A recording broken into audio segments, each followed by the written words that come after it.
un noir, il aurait rappé ce que Orelsan rappe, peut-être qu'il n'aurait pas eu le même succès qu'Orelsan. Mais peut-être qu'il n'aurait pas eu le même génie non plus.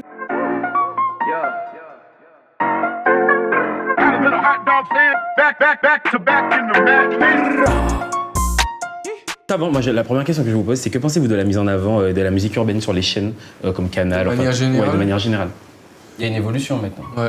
Il y a une grosse évolution, mais parce que de manière générale, c'est, on va dire, l'urbain qui devient mainstream. Et c'est souvent l'urbain qui dicte les codes actuels. Ouais. Et je trouve ça normal, c'est une juste récompense que ça soit sur...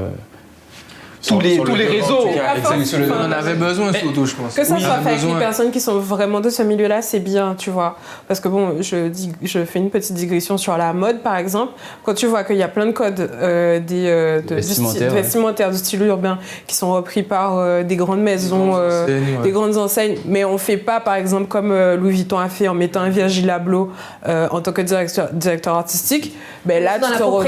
Voilà, l'appropriation culturelle. Alors que pour le coup, c'est bien fait parce que ce sont les personnes du milieu, en tout cas sur qui sont en avant, finalement. Par exemple dans Rennes, etc. Ce sont les personnes du milieu qui sont mises en avant. Ils sont juste récompensés en fait. C'est juste la récompense des bonnes personnes. En fait, ce qu'il y a, c'est qu'on parle là du problème de se dire qu'il fallait absolument passer sur ces chaînes-là pour pouvoir réussir. Pour pouvoir réussir. Parce que là, on a fait alors différemment. que les gars sont déjà forts en fait. Non, mais parce qu'il y a des choses qui sont faites différemment. Financièrement parlant, quand tu es mis en avant par certaines chaînes, on va dire côté marketing, c'est plus intéressant que de rester dans ton coin. Que ce soit documentaire. Faut pas négliger ce que tu faisais avant et faut pas négliger ce que tu pourras faire après. Donc. Mais est-ce que tu le fais toujours de la même façon? Toi, tu es une ligne directrice et tu la tiens. Et tu la tiens et en fait, tu restes indépendant. Soit en fait, tu vas être mainstream par ce qu'on va te dicter de faire. Mais tu as le choix. Maintenant, il y a le choix. Tu te plies au business. C'est plus dur, mais maintenant, il y a le choix. En tout cas, c'est bien que voilà, pour cette émission, qu'ils aient mis les bonnes personnes en avant. Oui. Ça, c'est déjà très bien. Le Juice, c'est la meilleure. Oui, c'est moi, le Juice, c'est la meilleure. C'est du rap de famille, tu sais pourquoi? Parce que Chilla, c'est la fille. Mais c'est chacun sa cible en fait. Chacun sa cible. Mais regarde, mais elle a dit elle a son truc. Non, mais dans le documentaire, elle a dit. Elle a clairement dit. Elle a pas fait la rue. Elle a pas fait la rue, elle est pas là-dedans, donc elle va pas rapper ça. Donc mais regarde, Kanye West, il a pas fait la rue, etc. C'est pas du rap des familles, tu vois ce que je veux te dire? Oui, mais en même temps, je veux te dire, elle va pas parler de choses qu'elle n'a pas vécues. Là où je la respecte, c'est que vraiment, elle parle des choses qu'elle a vécues. Je préfère quelqu'un qui reste dans sa lignée. Elle va pas parler de drogue et de trucs alors que. Ça serait limite, qu'elle mange du fromage à midi avec du vin. Après, elle est talentueuse. Après, c'est pas notre mood. Oui, c'est juste pas mon truc. Toi, tu veux drogue. Ouais, attends. T'as un gars comme Orelsan. Il parle pas de drogue, mais. Et alors, il parle de vie, il parle de. Ça veut pas dire que c'est pas bon. Mais ça reste qu'on se regarde la musique, rap de famille. Orelsan, c'est du rap de famille. Enfin, quoi que non. Parce qu'un noir aurait parlé. Non, un noir, il aurait rappé ce que Orelsan rappe. Peut-être qu'il aurait pas eu le même succès qu'Orelsan. Mais peut-être qu'il n'aurait pas eu le même génie non plus. Tu vois que Axel, je ne vais pas dans ton discours. T'es un peu comme le Juice qui dit que Jams, elle a réussi. I'm sorry, but it's real. Non, mais ça c'est vrai. Mais ça c'est vrai. Parce que Diams a pu s'installer au cœur des foyers des Français. De par sa couleur, mais ça c'est pas. Oui, mais ça c'est pas le rap, c'est la société. Ça veut dire que t'es une femme, tu rajoutes tes noirs, tu pars avec un handicap. Donc ça c'est de base, donc c'est la société, c'est pas le rap. Par exemple, Juice, tu rajoutes tes noirs et tu n'es pas forcément hyper féminine.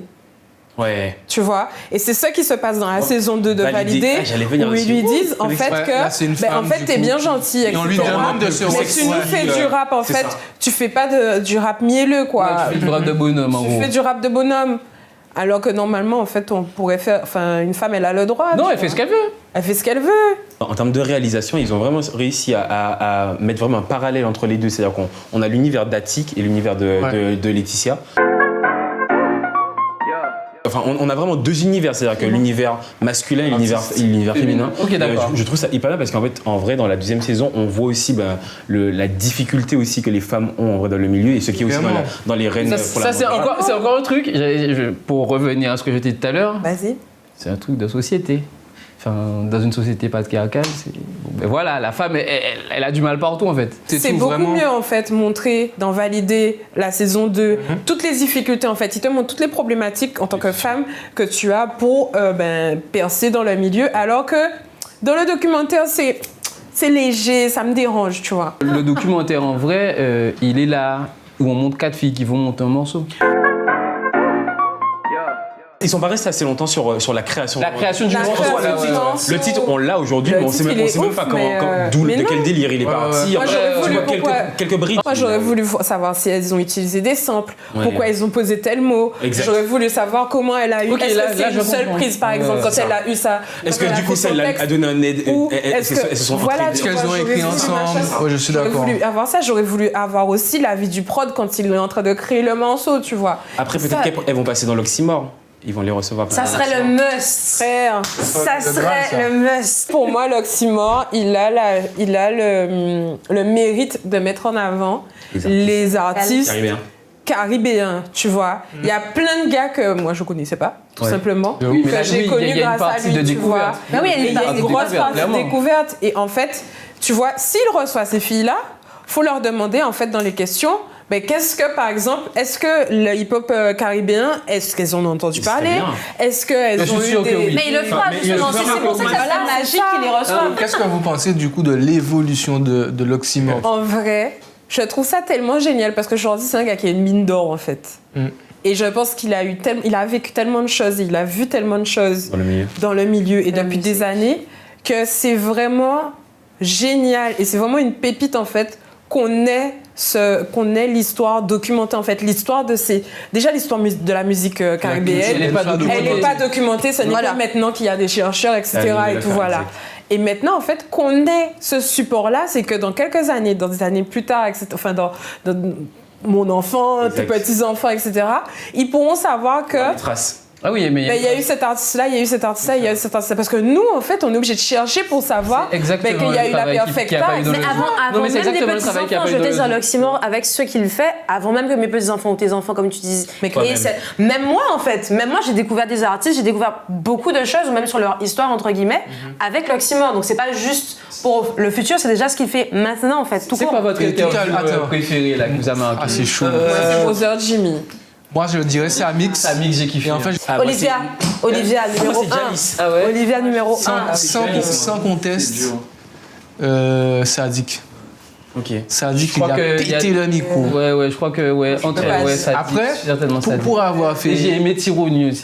Pour avoir fait... Oui, on se met Tironi. Tironi, c'était de leur côté, du côté de son associé de Chloé, elle me disait, elle, que c'était Nicey.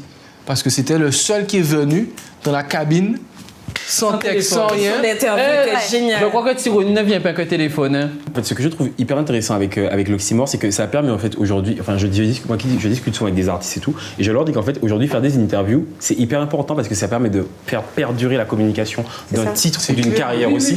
Et je trouve qu'on avait ce manque que les artistes aujourd'hui avaient ce manque de culture aussi, de faire des interviews, tandis qu'en Amérique et en France, en vrai, les artistes, ils sont tout le temps en promo. Je prends l'exemple de Waped, où quand tu entends le gars chanter, tu te dis, mais c'est une voix les rose en fait.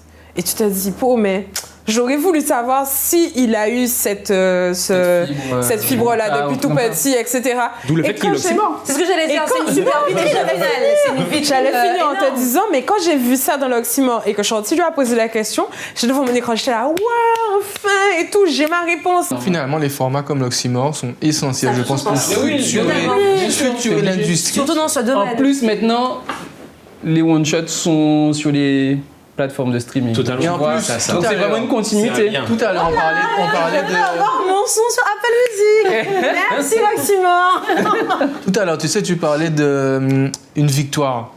Et tu vois, justement, Chanty, il a pas lâché sa ligne éditoriale. Ça veut dire, les one-shots sont comme ça, ça passe comme ça, tu vois, à la télé. Est-ce que vous pensez que l'oxymore peut-être aussi à lancer une mouvance? Parce que moi, je dis pas que c'est eux qui ont été les premiers, mais il y a eu pas mal de formats ou de comptes comme c'est le premier Kali en fait qui sont dans cette mouvance. Tu as The Cage par exemple. Pour moi c'est ça. Hein. Pour moi c'est ça. C'est juste la différence. Ce qui a fait la différence, c'est la qualité de ce qu'ils proposent. Voilà. J'allais dire finalement que tout ça s'embrique, même ce que tu fais, tu vois. Les karaokés et tout, finalement, c'est essentiel pour les cultures urbaines parce que le but c'est qu'elles soient mises en avant. Mais surtout, mais c'est pas urbaine, hein, c'est caribéenne, urbaine mais caribéenne parce que au final, la culture urbaine, globalement, dans le monde, elle est globalisée, tout le monde. Mais en fait, pour faire rayonner ce qu'on a, nous, chez nous, parce qu'en fait, ça rayonne déjà à travers la musique, les influences, et ça va déjà ailleurs, le zouk, etc. Ça va déjà ailleurs, mais faire les gens de chez nous briller, ça contribue. C'est-à-dire que maintenant, si je vais en France et qu'il y a un grand artiste, je ne sais rien, un artiste, un rappeur, j'ai besoin de lui présenter quelque chose ou lui faire découvrir, je tape l'Oxymore, je lui dis, tiens, regarde l'interview, regarde le one-shot, et en fait, là, la personne va se dire, je ne savais pas, c'est comme une carte de visite. Exactement. Ça devient devenu en fait la meilleure vitrine en fait pour tout ça. Tu sais pas comment, par exemple, Admiral s'est monté, tu sais pas comment Jimmy t'explique comment il a travaillé, etc. Tu es content parce que, en fait, tu te dis, mais waouh, en fait, il y a du taf, il y a des trucs qui ont été faits, et je suis contente, en fait, de pouvoir avoir cette documentation-là sur ma culture et chez moi, quoi.